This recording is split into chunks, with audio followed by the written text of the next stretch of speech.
Hello and welcome back to A Year Gardening, and we're now in 2022 and our third year, and been doing quite a lot over the last few months. As you can see, I've started to build this pergola extension onto the summer house. Got lots of plants getting ready for this year for a lovely summer. So let me just show you what I've been doing over the last few months while we've been away.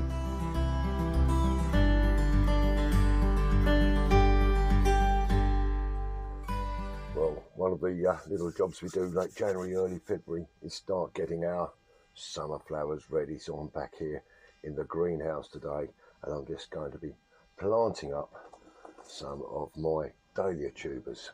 So I'll just show you that. So what I tend to do is I will just half fill my pots with some nice compost, and I've sorted out some of my nice dried tubers here. Just make sure they haven't gone soft over winter and these are nice and hard, and then we'll just pop those gently into the top of the soil, and then we'll bring in some compost and cover those.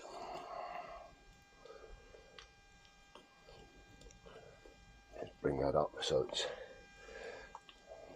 coming right up to the top of the tuber.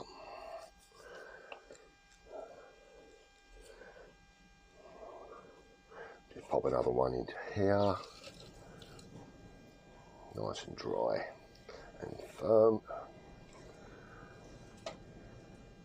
and in with the compost around there. And I've got 14 or 15 of these which I'm going to be planting up for our summer display this year. And once I've got them all planted out, I just will give them a little bit of moisture to start to encourage growth, but I'm not going to overwater these.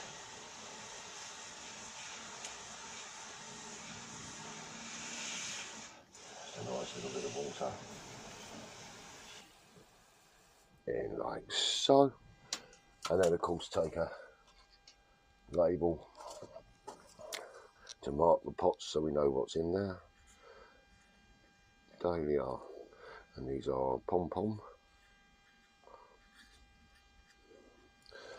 and we just mark up the side of the pots, and then we'll transfer these over onto the racking to start to grow for this year.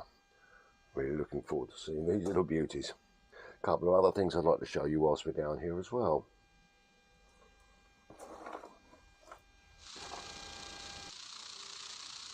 Another little job that I started a couple of weeks ago was to start chitting the old seed potatoes, and they're coming on really nicely. And big thank you to Amanda and Liam for some of the egg boxes. I've got quite a few of these on the go, not just these ones here, there's quite a few going now. I also have some new roses. These are a hybrid tea rose called Waltz Time, and they have a beautiful lilac flower on them. And these three are going to be going into the new border that I finished at the end of last year. And now we're into February. I've brought my echinacea plants out. These are a beautiful daisy.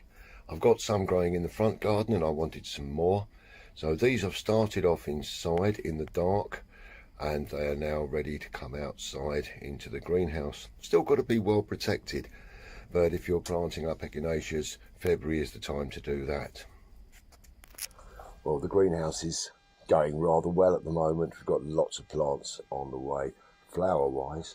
We've also got a lot of seeds which we've started off. We've got some broad beans, some runner beans, and I've just sown some tomato and some cucumber seeds for the next year, and that's all going to start coming forward as we progress through the year.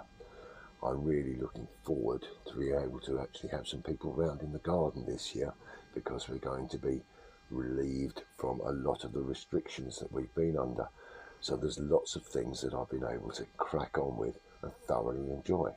Let's go and have a look at some of the plants that are actually thriving well in the garden at the moment. In the garden at the moment, the lovely hellebores have come out, and they are our first sign of spring, and they give me such joy at this time of the year. Also, the alliums that I planted at the end of last year, they're coming through nicely, and so are the tulips, and they're going to give us a nice display. And finally, just a little shot of some of the rhubarb that's growing.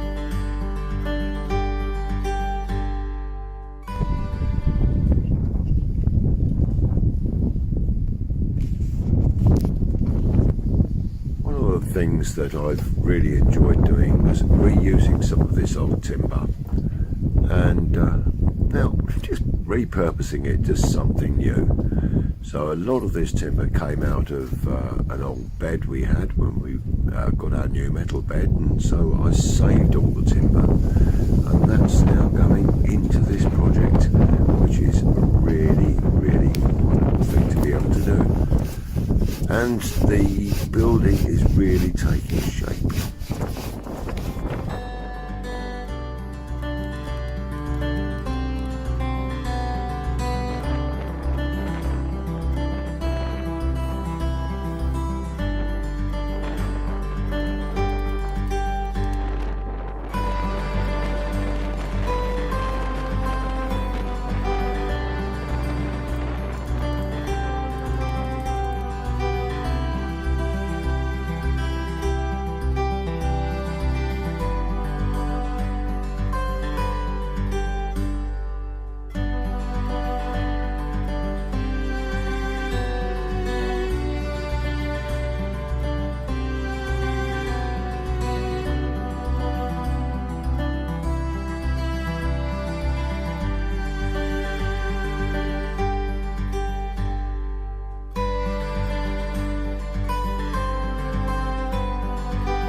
Well, we've had a little bit of rough weather lately, and the storm has caused us a little bit of damage. The door has come off of the shed and been ripped off of here, and also the roof has gone, but fortunately the polytunnel stayed in shape. Got some of the roof down here, so I suppose the next job I've got to do is actually start doing some repair work on this.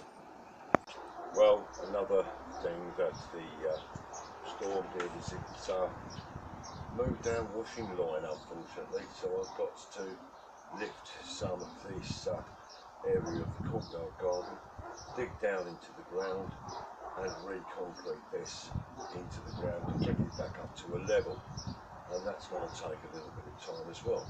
But the storm has passed, and we're getting some nicer weather coming through. It's a little bit cold, and I've got to watch when I'm doing the concrete that we're above 4 degrees, so the concrete is going to set.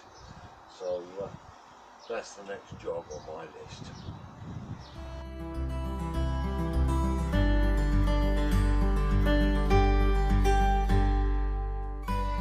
Well, where the old shelf was that I used to do my potting up, that's been cleared out, and we've now got a nice garden storage box there for my pots, and we've been working on the shed as well.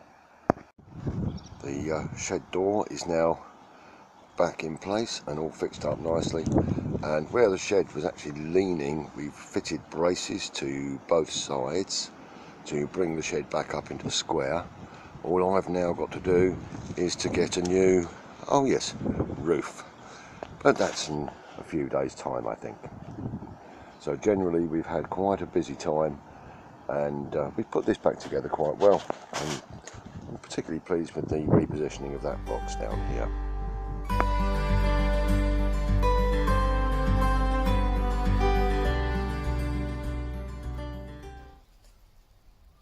So the first thing I've got to do now is I've got to close down the washing line and then separate it. It's a two-part washing line, so the top part very easily comes off the bottom part, so they say. There we go. And once I've got that lifted out, then I've got easy access to the ground.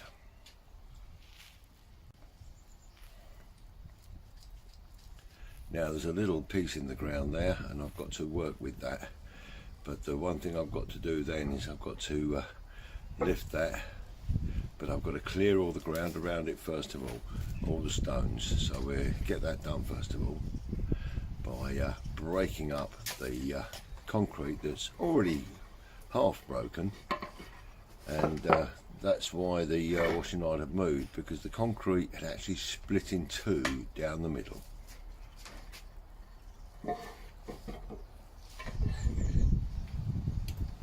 So the first thing I've got to do is actually to clear the decorative stones.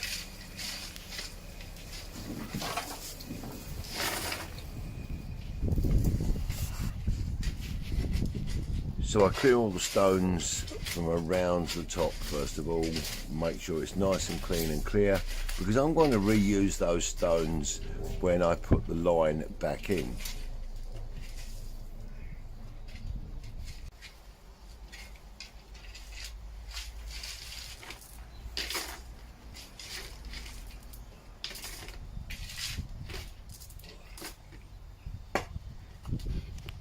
Well, now I've cleared those stones, the next thing I've got to do is I've got to remove those lumps of concrete from out of the soil.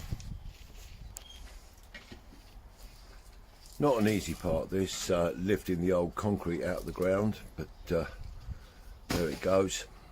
We have to get rid of this because we've got to re-dig the hole and then mix up some new concrete to go in the ground to make it nice and firm for the new washing line.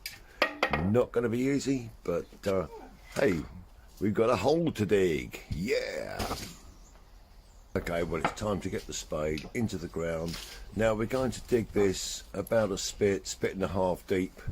For those of you who are not familiar, a spit is the length of the spade from the top to the bottom of the bit that goes in the ground. Not the handle included, but just the actual spade level. We go about a spit and a half down into the ground to make a decent hole, and I'm going to make this around about ½ a metre wide, so it's going to be plenty strong enough, hopefully, to support this line against any future winds.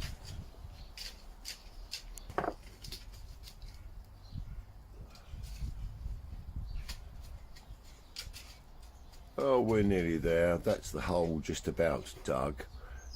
So the most important thing now is not to mix the concrete, because tonight is going to be too cold, and we'll do that on another day.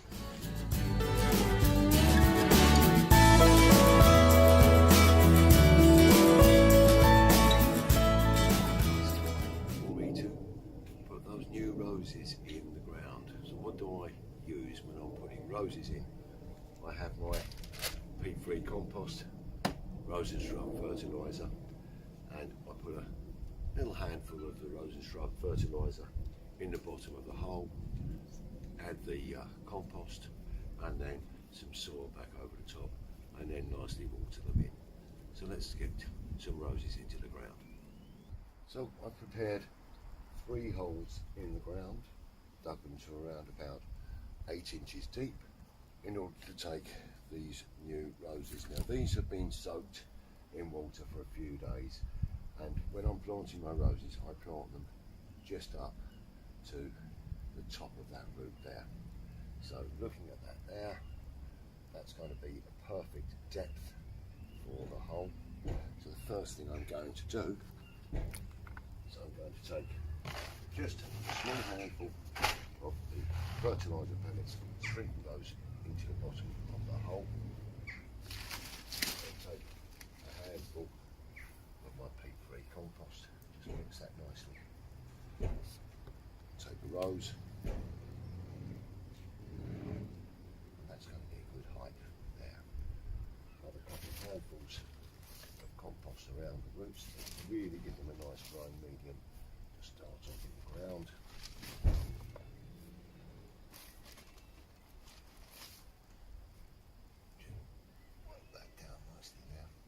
Before I put the soil back on, I'm just going to add a little bit of water onto the compost. The compost is fairly dry.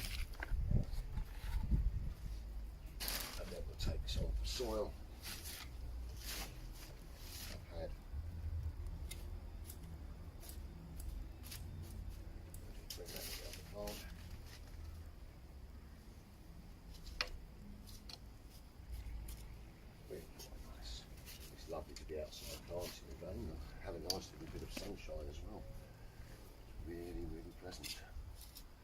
So then we can just move that around.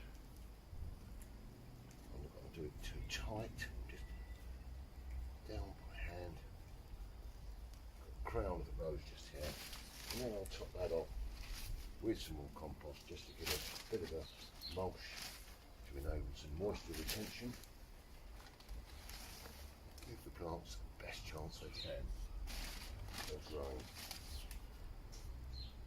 As I said, this rose is called Waltz Time. It has a lovely lilac flower and will go really nicely with the hebes, which have the lilac flower, and the geraniums, which are pink. And then we've got the alliums, which are also a lilac-y pink colour. Be a nice little theme to this area of the garden. I'm quite looking forward to summer when we come and sit in this new border and we can enjoy the plants. I'm now going to get on and plant the other 2 roses.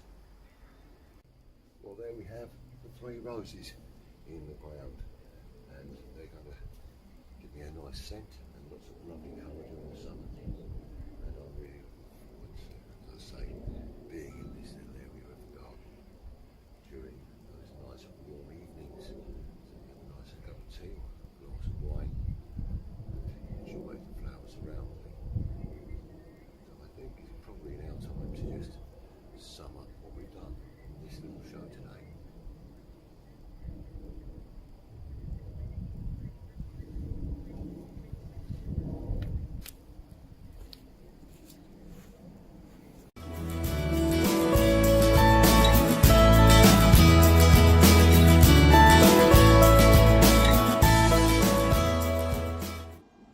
Well, I'm sure you'll agree with me that the weather has not been that great for getting outside over the last few weeks.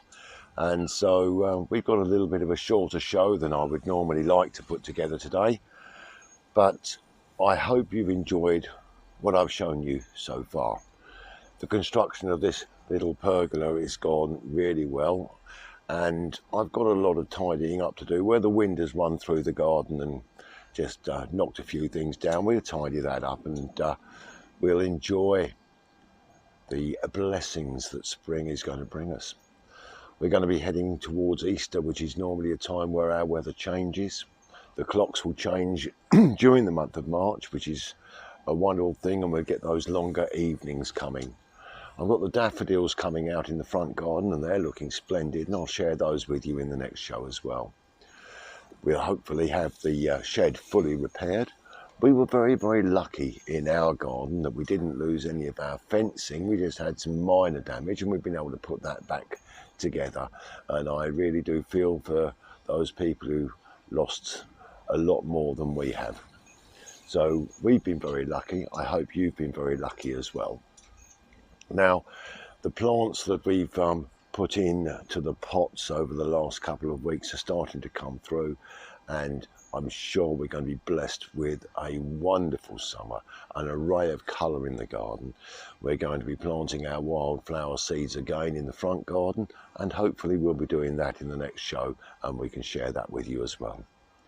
So all in all, it's a positive, it's a looking forward, and it's a time to be really, really happy.